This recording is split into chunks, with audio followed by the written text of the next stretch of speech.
Kevin, look at that. It's a spider. You love to sneak up on spiders, right?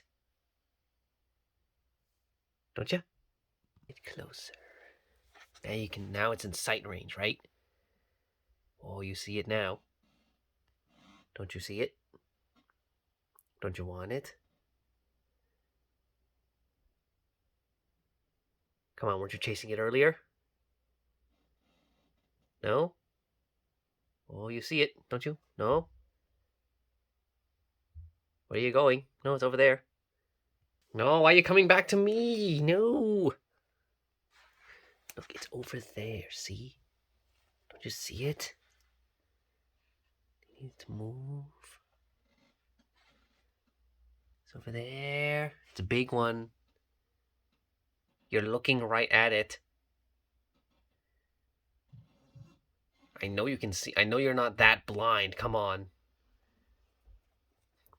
Wow. Look, it has nowhere to go. It has nowhere to go. But to you.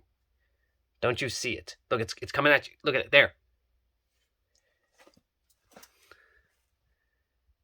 It's trapped. Oh my gosh, it's not trapped. Kevin, it's above you. Look up. Kevin, look up. No, not down, up. Use your other eye to see it. Look, see, there. There. Ah, there we go. Good boy, Kevin. No, there's no more. Okay, I hope you enjoyed that little show of Kevin doing his Kevin versus the spider. But now let's get to the point of the video, which is what you actually clicked on for, which is fixing the omegas. Now I know what you're thinking. Usually when I do these fixing videos, I have a pattern of how I do this. First I do something random, then I do like specific animation sets. Then I do like a divisible of 5 episode, like episode 5, 10, 15, 20. I do Discord ideas, wave, whatever. Next time, like on episode 35, it'll be wave 7. And there are a lot of a lot of ideas in JWA fixes that I want to cover. So I got to get through as many of these episodes as I can. But the problem is, with these animations, there aren't the animation sets.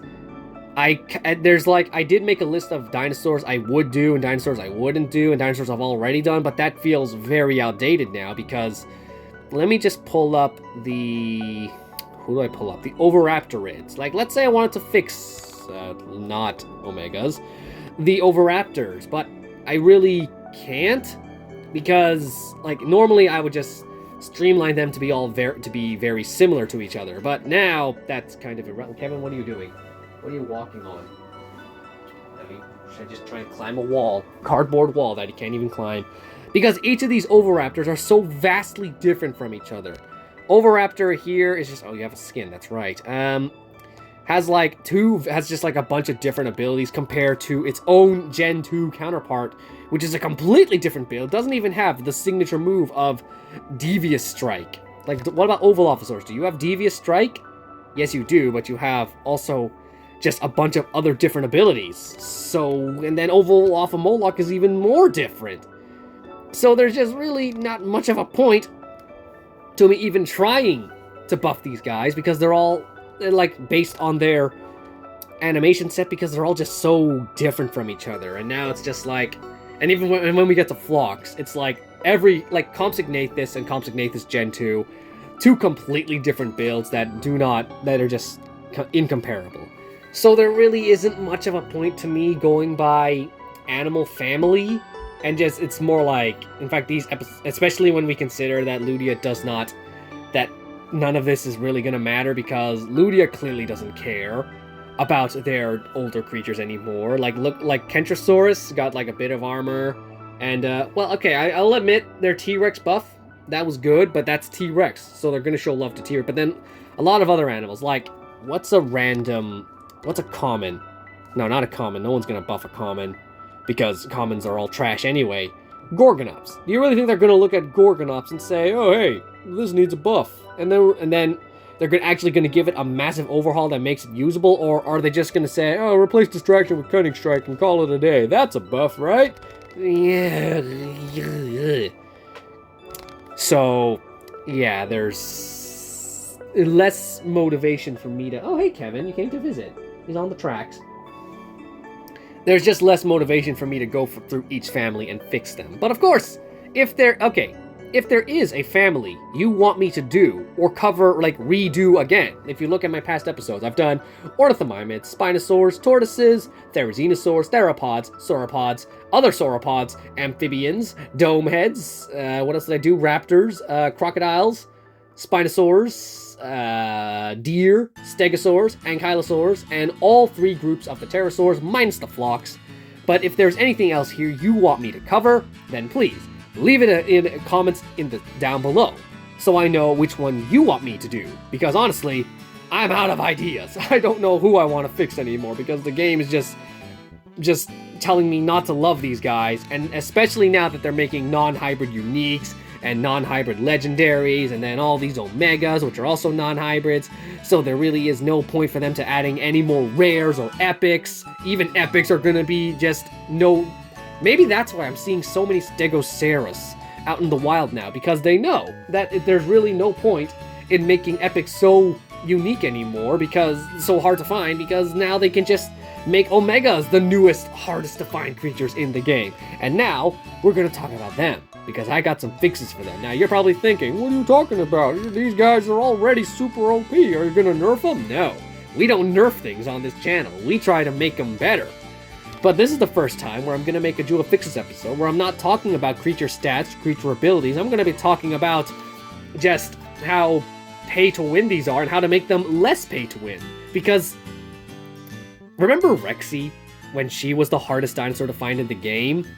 And then it was like, because she was a non-hybrid legendary, and she was event exclusive, which means you couldn't get her from the Sanctuary. The only time you could get her is whenever Ludia decided you could have her, which was just absolutely annoying. Then they made it even worse when they introduced Dracovenator, because you can only dart that guy once a week. And now we have these Omegas. And these Omegas are probably the thing. If you watch past videos, you'll know that I was very excited for the Omegas. But now, they're probably like the biggest sin that Ludia has created, because of just how ridiculous they are. They are the most, and I am not exaggerating here, the most money-hungry move Ludia has ever made, and here's why. So, in terms, we're just gonna go over all of them right now. Fukuiraptor and Toro both spawned in zone specifics. Toro spawns in 2 zones, which is something I've honestly wanted for quite some time, as it means that instead of waiting 3 months to finally be able to get Toro in your area, you just have to wait. You have to wait 2 months, which is still a long time, but at least you'll have 2 extra months to just go out and find Toro. And then Fukuiraptor is in like 1 zone, but it's Fukuiraptor. That model is the ugliest thing for a while, honestly. I mean, in a game of 300 different creatures, I guess it's okay for 1 dinosaur to look hideous.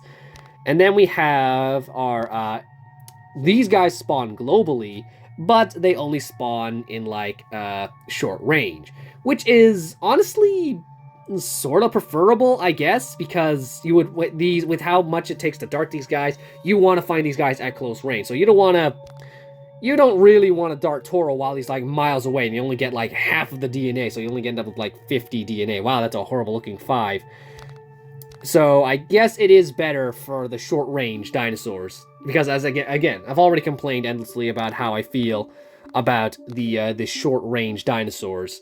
I mean, sorry, zone specific dinosaurs, and how it was just that's what every new creature was like for the longest time, either zone specific or event exclusive. And now they're doing but then they just swapped to zone specific. No, sorry, event exclusive or short range only. Short range only is slightly better, as it means everyone can find it. You just have to do a bit of walking to get it. I've honestly had no trouble with Diabloceratops. Diabloceratops is pretty both of these guys spawn pretty commonly in my area. It's just a matter of how lazy I am. If I want to go out and go for a walk and go get it, sometimes there'll be multiples at a time, and I'll just end up going, like, one time, I ended up walking around for like 30 minutes, and I came back with 3 Diabloceratops, so that's good. The availability of them in the wild is actually good, so bravo to that. But then they ruined it by setting a shot limit on them. As many numbers as there are Omegas, you can only dart 6 Omegas a week. And I'm not sure if I'm getting this information right, but if it's like, I'm pretty sure it's like, you have 6 attempts to dart Omegas in general. Not like 6 attempts on each Omega, no. Just 6 attempts on any Omega anywhere. Unless it's like by a supply drop, then it's like 6 Omegas plus the 3 that are available for that week. So that's kind of annoying, but I do have a very simple fix to just make that a lot better. And that fix is it's a very obvious fix. For starters, make it 7 attempts a week, because there are like 7 days in a week. So what do they think? They're gonna be like, you're gonna dart 1 every day of the week, but then take a break on Sunday? No, you're gonna go like 7 days a week, and then that's for each Omega that's available on the map. So that way you don't have to go through the choice of, oh, do I dart 7 Diabloceratops or 7 Stegurus, or do I just like, do I do 1 Diablo, 2 Tauros, and then like, I don't know, 5 Fukuis? Is that my math right? Nope, sorry, that's 8. That's too many. You get the idea. Basically, don't make people choose which Omega they have to go after. Make it so it's like 7 on Diabloceratops, 7 on Tauros, 7 on Stegurus each week.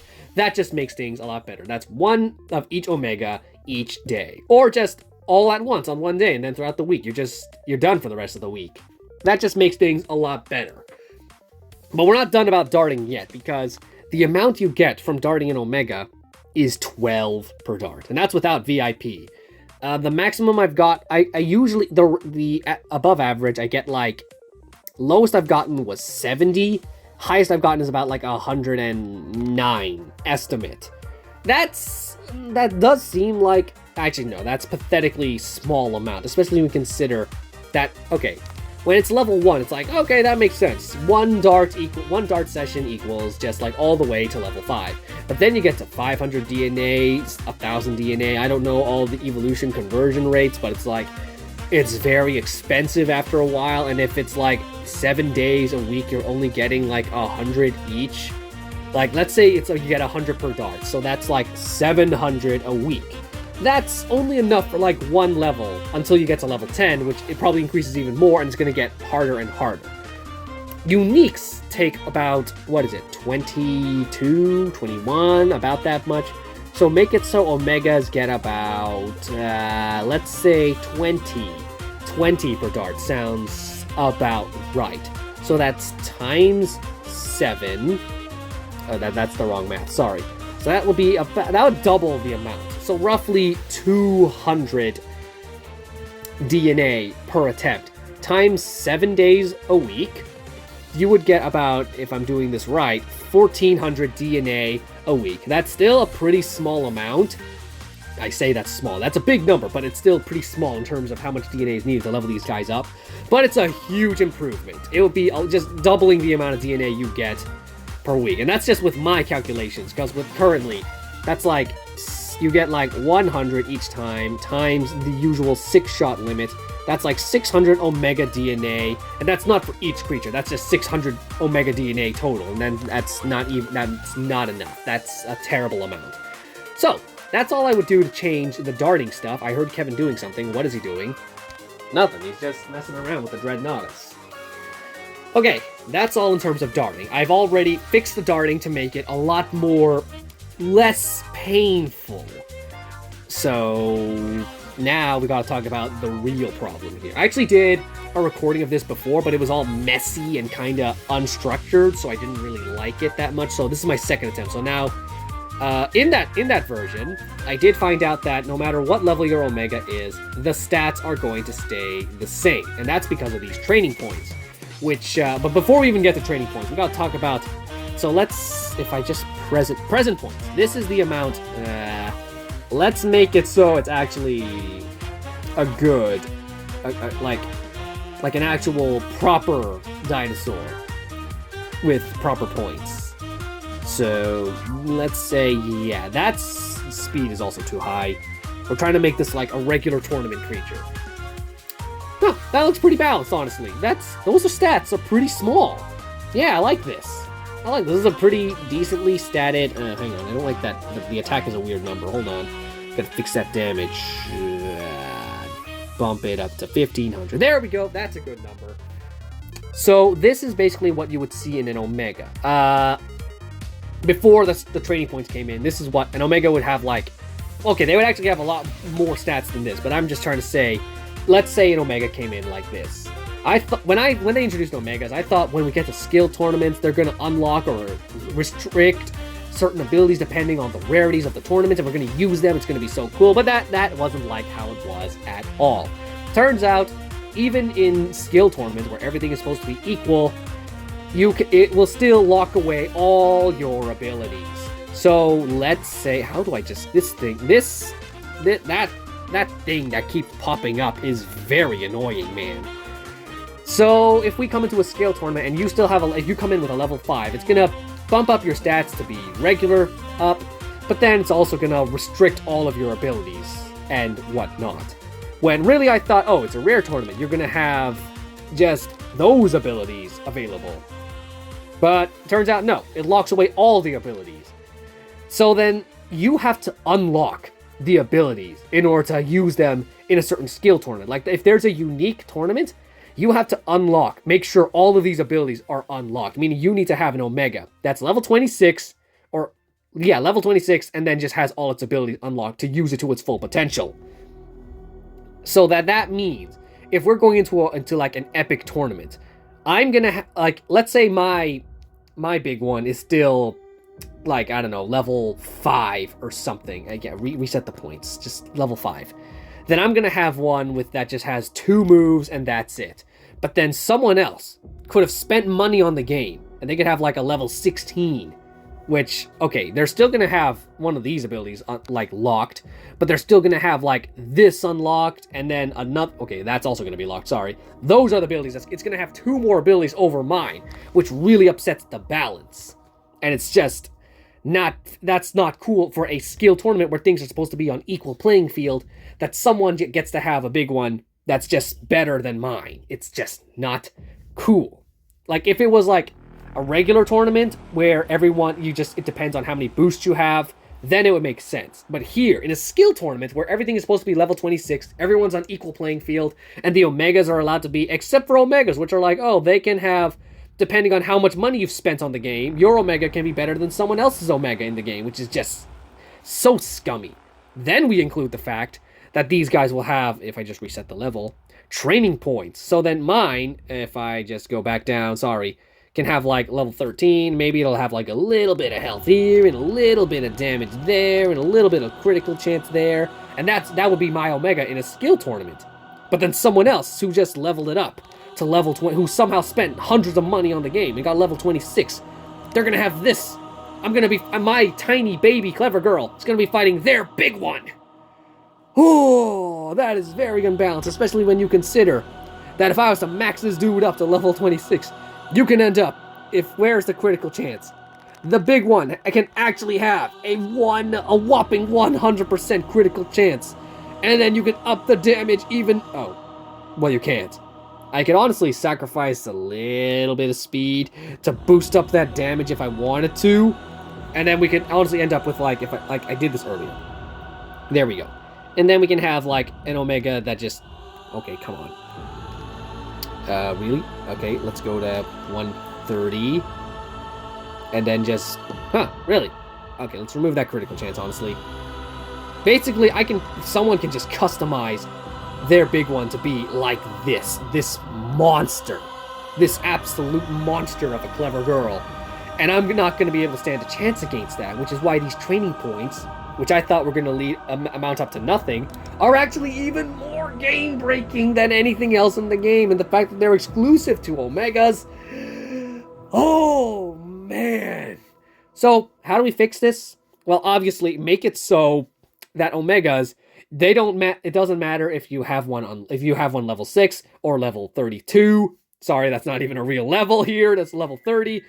That no matter if it's a skill tournament where everyone is on equal playing field, then just make sure all the stats are just in the present points. And even...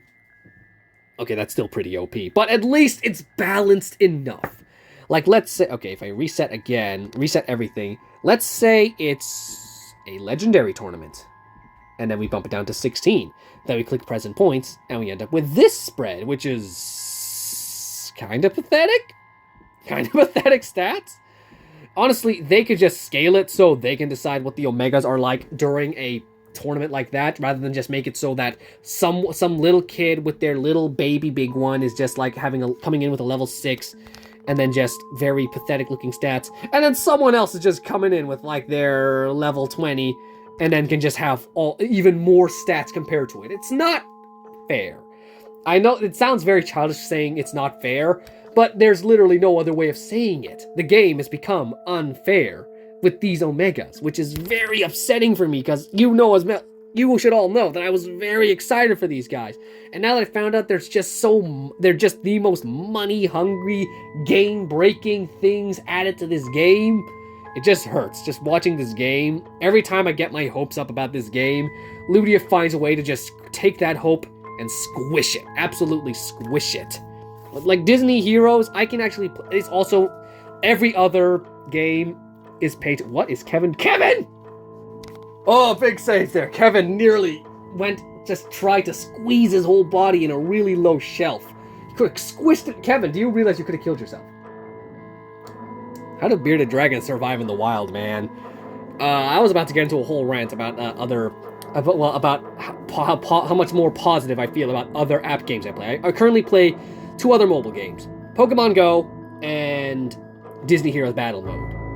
And if you've seen, I only upload videos of Disney Heroes whenever a new hero comes out, but I do have fun with it. I have fun with that game because no matter how many heroes they add to that game, I never feel like I have to abandon one of my older heroes, unless it's like, okay, if I end up trying to put the only reason I ever feel like I have to abandon someone is because I'm spreading out too thin. I have too many heroes that I want to level up, and I have to let some go. Like Alice, I want to use Alice in the game, but I have to let her go because I just don't have enough resources, and I have to focus on some other heroes. But I never felt like I had to abandon a hero that I really like using, like Vanellope, in favor of Randall or Beast. I mean, there were times where those guys were very meta dominant, and every new hero they add does feel game breaking, but not game breaking enough to make me want to abandon my current heroes in favor of that one, because I actually have a lot. Like Pacha is one of my newest heroes, but he's still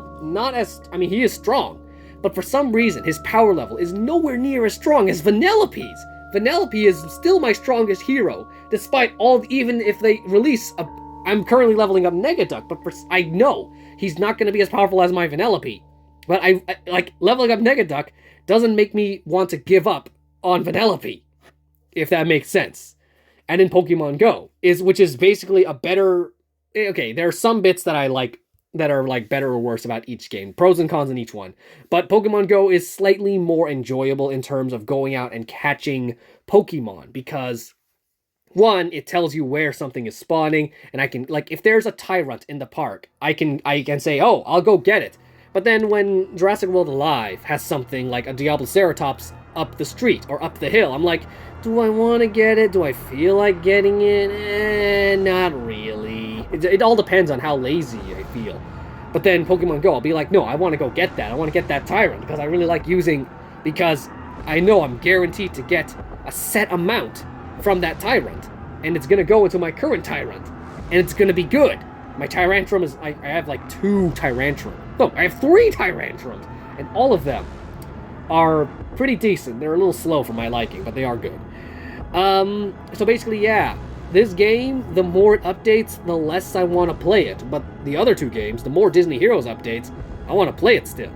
And then Pokemon Go doesn't really update too often, but they always have something new that makes me want to play it. And that's why every time it's like the first game I open up over the other 2. And that's it. That's as for Omegas, just a quick overview. fixing things. 7 per Omega shots a week. About 20 per darts, making it up to like 1400 DNA, give or take, depending on your darting skills. So that you get more DNA each time. Let me try. Hang on. Let me do a different color text because that's a bit. Okay, 7 attempts, which leads up to like 20 per dart, which equals like 1400 DNA. And then in terms of tournaments, make it so it's like when they're level 26, everyone is equal. They have the same amount of moves and the same amount of stats. I don't know what symbol to use for stats, but basically everything needs to be back to going equal in the skill tournaments. That is how I would fix the Omegas, and of course, Ludia, being Ludia, is just going to find a way to make them even more pay to win than before. They're probably going to even add a new rarity that's even more pay for. It's like, this rarity is so rare you can only get it with money. And even then, you spend like $1,000 and you get 100 DNA, which is enough to unlock it at level 1. Because that's how Ludia works. That's how the cookie crumbles. That's how this game has gotten, and I don't know how much longer I can take it. The only reason I will come back to play this game anyway is just because I like to see the cool dinosaurs. I'll just at least you can unlock. You only need to dart it like once or twice to unlock one of these Omegas. So that's basically what I'm gonna do. I'm just gonna unlock them, and then I'm gonna just I still want to level you two up the most. I don't really care about the other ones. Well, okay, big clever girl. Yeah, maybe if they introduce a Tiger Raptor, then I'll be interested. But for now, not that interested. Okay, so one positive thing, again, I can say about the Omegas before I sign off is how good they look. Like, I know when I first saw Toro's profile, I thought he looked bad, but when I saw him in-game, it's the reverse of Bumpy, where Bumpy's profile looked good, but then in-game she looks bad. Toro, on the other hand, they look like pretty weird in the profile, but then when you look in the model, it actually looks really nice. It's like it looks just like him.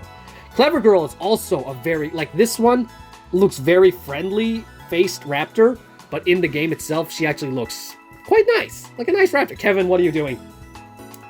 Finishing off really quickly, these two don't have any thoughts. Diabloceratops looks beautiful. Fukui Raptor, die in a fire. Bye.